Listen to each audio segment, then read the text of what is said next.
An opposition leader sworn in Barbados after an MP crosses the floor. And in sport, CWI Presidents 11 lose advantage on day 2 of their 3-day match against Sri Lanka. I'm Nicole Best, and this is the Caribbean in 10 for Thursday, June 1st. I'll be back with the details after the break. Coming up on 21st Century. Today, we shed light on the service and sacrifice of heroic individuals who deploy from key troop-contributing countries to UN peacekeeping operations. Their dedication is representative of tens of thousands of blue helmets now serving around the world.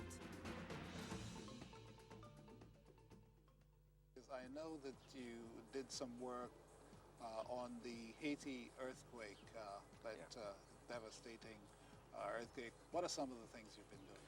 Well, first of all, back in the 1990s, I did a project on Haiti, which was I designed a T-shirt and also some posters coming out of that situation in Haiti.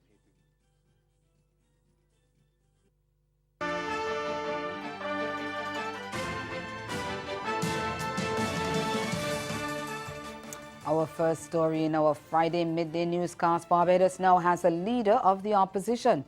Exactly 1 week after he was elected to Parliament as a member of the Barbados Labour Party, Bishop Joseph Atherley has quit the government and this morning was sworn in as an independent opposition leader of the country. Last night, Prime Minister Mia Mottley was informed by way of a letter from Atherley of his intention to serve in opposition to the BLP government.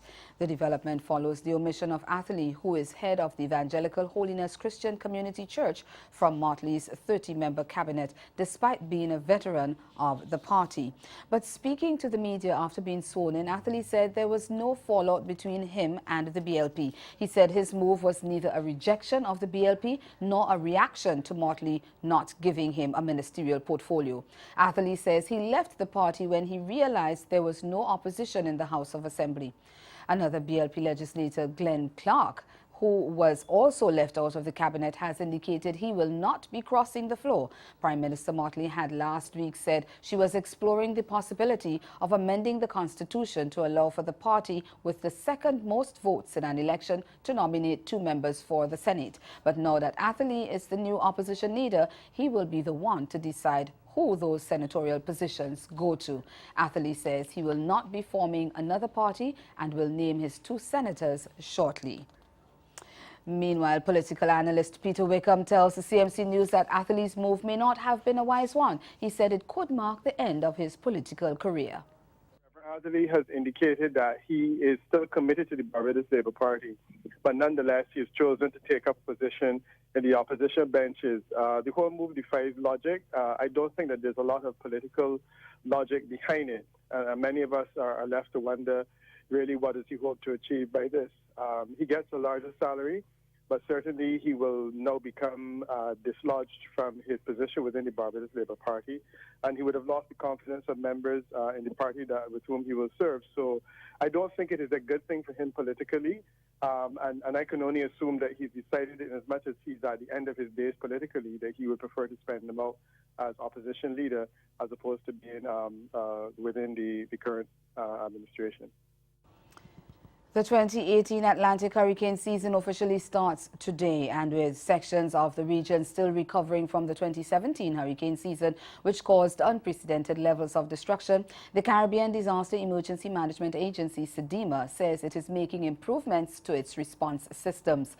Executive Director of the agency, Ronald Jackson, says CDEMA is looking at logistical challenges and how to resolve them. He said one of the areas in which the agency faced challenges during the last hurricane season was moving supplies to areas that were cut off. Jackson told RGR News in Jamaica that CDEMA plans to sign some cooperative agreements to address this, and discussions in many instances are advanced, with a number of Memorandum of Understandings signed. Speaking at a press conference in Barbados this morning, he disclosed some of CDEMA's preparations.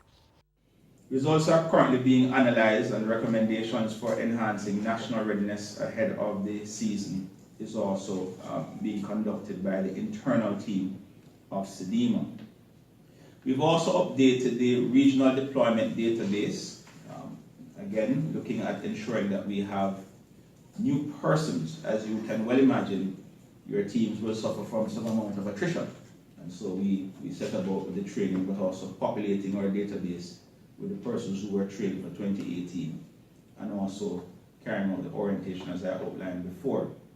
We've also updated what we call our pre-impact database, and this is important when we are facing any hazard event at all, not just the hurricanes and the tropical storms, to be able to look at generating scenarios as to what the likely impact is going to be in these member states.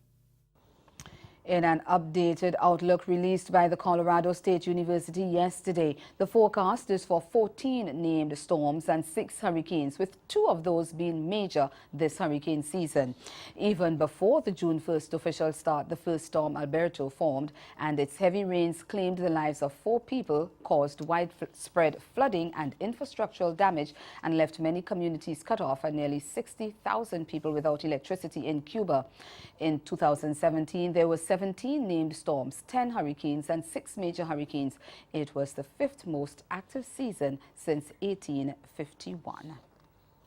Do stay with us. We've got sports after the break.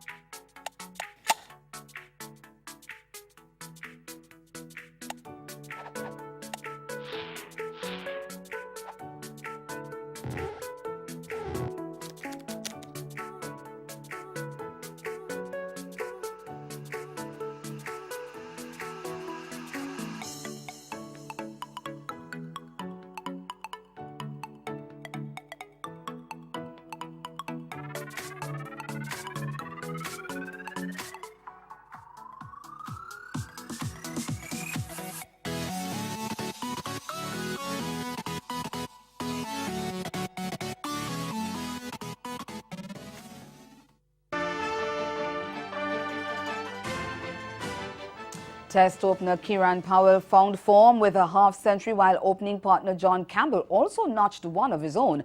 But CWI Presidents 11 lost a cluster of wickets to surrender the advantage on the second day of their 3-day match against Sri Lanka.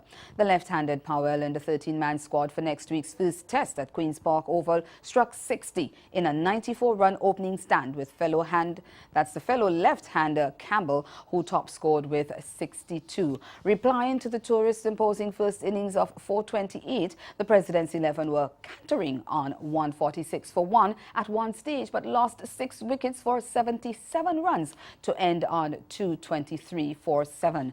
Earlier, left-arm spinner Jamel Warrican finished with 4 for 81, and off-spinner Rakeem Cornwall 3 for 24, as Sri Lanka were eventually dismissed on the stroke of lunch. Sri Lanka's total was lifted by Dickwella, who converted his overnight 26 into 74, made of 117 balls in nearly 2 3/4 hours at the crease. It included 8 fours.